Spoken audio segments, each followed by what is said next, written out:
今天我们去的这家店的逼是装足了的。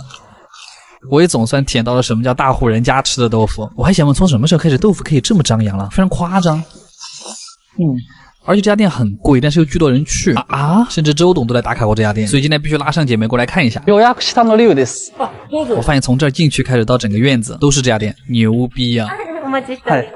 接着就是穿和服的姐姐会把你领到包间去，然后路上跟我讲了些我听不太懂的什么园林设计，走了半天才到我们的包间，然后就开始介绍今天的菜品。放眼望去，基本上就是各种菜配豆腐。第一个前菜就很精致，小姐姐也会跟你讲为什么会这么搭配。比方说这个杯子里面装的就是豆腐跟海胆，说是海胆可以衬托出豆腐的香醇不过确定没有说反吗？这个吃起来一点都不像豆腐，它像蛋花，不过还挺好吃，主要还是海胆好吃。旁边是一坨红薯加一根炸虾，这个碗里面装的是葱、番茄和一片烤鱼，就越吃越饿。这个荷叶卷的东西更可爱，打开之后里面是一个三文鱼寿司，还有一点叶子的香味，就特别的清新爽口。接下来上了一笼烤豆腐，这个的吃法也很简单，就是直接卷着葱吃就可以了。最开始是咸甜口味的酱汁，然后就是烤豆腐独特的那个油香，而且它里面还有一层薄薄的嫩的豆腐，所以吃起来很有层次感。吃了油的东西之后再来一份生鱼片，考虑非常周到。这个白色的是血子，是一种鳗鱼的近亲，比鳗鱼的肉更嫩，不过味道会淡一点，所以更适合蘸酱油吃。因为刚才的生鱼片酱油里面那个是紫苏叶的花朵，没什么味儿，就是好看。这个好像是某种鲷鱼，蘸一点酱油特别爽口。接下来是一盘茄子，上面是萝卜泥和小虾，然后上面那个虾是甘甜的味道。茄子吸满了下面的汤汁，然后又是一个豆腐名物，这道菜叫豆水豆腐，然后这个豆腐巨扎实，厚实的不行。旁边那个小绿芽是纯菜，就整个这道菜吃完你会觉得很清凉，我其实还挺喜欢这个。接着终于上了一份荤菜，炭烤和牛，还不是煎的，一端上来那个烧烤味巨浓，特别香，淋上一点烤肉汁更好吃，表皮酥脆，但里面还是嫩的。然后又是一份主食，叫银鱼饭，就是镰仓里面的一种小鱼，煮熟之后就是白色，吃起来其实是一种草的味道，米里面是有油的。然后最后的主菜是一锅很浮夸的豆腐，那个白色的汤其实有一点像豆浆，但是比豆浆更稠，味道更浓。然后豆腐的口感特别好，先是 Q 弹，然后会一下化开，那个豆子的醇香特别美妙。最后的甜品还是豆腐，有点香草的味道，然后还上了一份枇杷果冻。最后我们吃了这么多，这家店总体来说豆腐确实很特别，但是值不值这个价格呢？你们说了算。阿基推荐指数8分。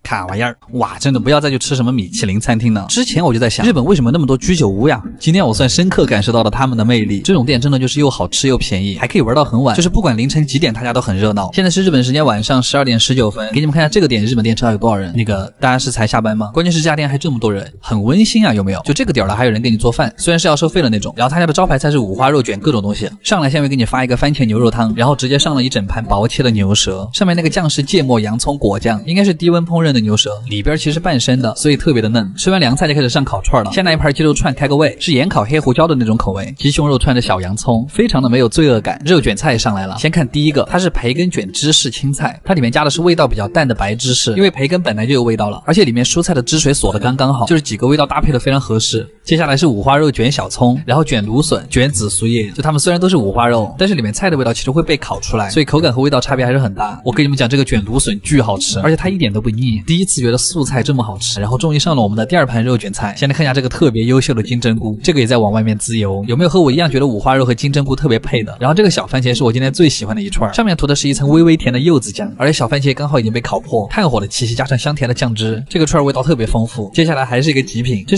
是木须肉吧？它是用木耳卷了一块厚蛋烧，然后再在外面裹了一层五花肉，这也算一种外脆里嫩吧。然后是鸡肉团子，这次我们选的是盐烤，那个烤焦的部分特别香，里面还是松软的状态。然后等来了之前预约的紫羊排，这个我觉得我都不用再多说什么了，看到这个姿态我就满意了，羊肉味儿特别重，喜欢吃羊肉的朋友应该懂我意思吧？这羊味儿太顶，全熟成太浪费了，真的就是要带点血才好吃。好，我们继续啊，五花肉卷生菜，让我想吟诗一首，奈何人间万事难，最美不过五花肉。没压上。然后旁边的这个是培根卷扇贝肉，又是没见过的组合。就今天虽然吃了很多肉，但其实完全不腻，可能因为我也一直在吃菜吧。下班之后来吃一次太爽了。阿基推荐指数8.5分，卡哇呀，非常好吃。我可以说我的心灵又一次受到了震撼吗？怎么才能把肉烤成这个样子呀？我发现一个事儿，就是没有不好吃的料理，只有不会做的师傅。想不到吧？就连这种日本人经常吃的烧鸟串都可以做得这么好吃。虽然我没怎么吃明白，但我极受震撼。这家店其实并不是日本烧鸟界的天花板，但我看了一下排名，其实也很接近的。又到了吃烧鸟的日子，一个我妈开塞的 cos 那肯定是不够的，所以又追加了很多单品。小菜是一大盘蔬菜，惊了，跳过可以吗？生的茄子。前菜的第一道还比较惊喜，烟熏鸡腿肉和鸡胸肉，只有上下两层一点点是熟的，中间纯生，蘸一丢盐还是挺好吃的。然后是一道很迷的前菜，生鸡蛋拌萝卜啊，一点不夸张，还真的就是生萝卜。还好萝卜是甜的。然后是一份3拼小菜，从右到左，第一个是鸡心，外面裹的一层是2种芝麻，甜口的鸡心还是第一次吃。旁边的这个是肝，这个口感巨好，因为它里面是生的，在嘴巴里一下就化开了。然后就到我们的第一个烤串了，上来第一个就是最油腻的崩基地，就是鸡屁股，真的是金灿灿的颜色，全是油。吃完这种烤串，喝一杯可乐肯定很爽，但是我不能再这样继续胖下去了。下一串是鸡脖子，师傅跟我们讲，这个串的皮和肉不是一个部位的，所以当你咬下去的时候有明显的层次感，那个皮吃起来跟牛肚一样有韧劲。然后终于到了我们最期待的提灯，提灯可以说是烧鸟界里面非常高级的一个串，就是把鸡的那个和还没有成熟的蛋串在一块儿，然后你一定要一口吃，那个口感特别神奇。开始的时候先是蛋液的味道，然后是后面那个部位独有的香甜，还很有嚼劲，不要怕，这个要点。接下来是鸡肉丸子，配了一个成熟的蛋黄，要用尖端把蛋黄戳破，然后裹满那个蛋液吃才香。这个串非常的日本，蛋液的鲜味完美的衬托出了鸡肉和酱汁的香甜，非常绝。我们还是来点素菜缓一下吧。芝士烤番茄，烤出来的番茄还真的有一股独特的炭火香气，然后就是特别的软，你用筷子一夹它都在爆汁儿。然后是烤的玉米笋，不过里面并没有被烤到，其实就是脆一点的水果玉米的味道。接着继续干硬菜，柠檬鸡翅，其实挤不挤柠檬都行，来一丢丢不会那么腻。感觉这个鸡翅怎么这么大？深色的那一面已经跟薯片一样脆了。咬开之后里面直接爆油。接下来是茶碗蒸蛋，它在上面浇了一层鸡汤，里面还放了一坨烤鸡，那白果香菇肯定也是有的。又到了我最爱的内脏鸡心，这个要的是盐烤，因为鸡心本身味道就很好了，只需要一点盐衬托出来就可以。接下来是鸡腿肉卷大葱，肉用的是鸡腿靠近鸡爪的那个部分，韧劲很足。然后是一串纯鸡腿肉，你们看到那个鸡皮了没？它那个皮下面还带了一层脂肪，光是放盘上就在冒油。然后他家的鸡皮特别有讲究，他们是把鸡皮切成一小片一小片的，这样每一小片的边缘都能被烤到。最后的主食是一碗亲子冬，感觉今天吃了好多蛋黄啊，不过味道是好的。最后的甜品是焦糖鸡蛋布丁，怎么又是鸡蛋？这个甜品巨扎实，吃完这个你还没饱，我只能称你为勇士了。阿基推荐指数8.5分，卡玩意儿。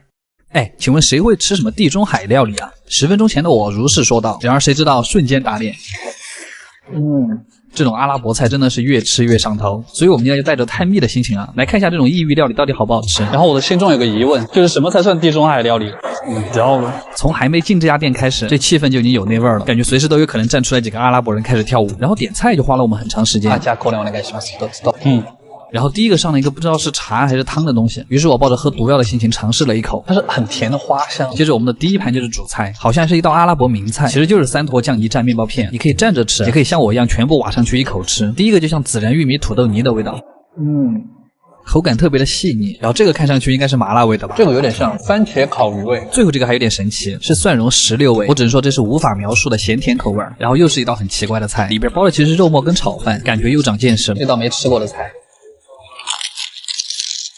这个菜吃起来很像是羊肉炒饭，但它香料更多，就是味道更丰富。然后下一道菜是一盘类似茄饼的东西，里面加的是肉末和煮软的土豆片，吃起来特别的软，甚至还有点辣，但里面全都是一抿就烂的状态，这个还挺好吃。接下来上了一碗羊奶汤，奶香芝士汤，但是里面又有一种辣辣的味道，今天真的是把爷吃懵了。然后是一盘很好看的烤三文鱼，上面好像是一些土豆丝儿，但这道菜最经典的其实是它下面那个橙色的酱料，配上那一圈坚果和蔓越莓，那个味道非常特别，它就像是陈皮加肉酱混在一块的感觉，还有一点番茄的味道。这道菜的精华就是这个蘸酱。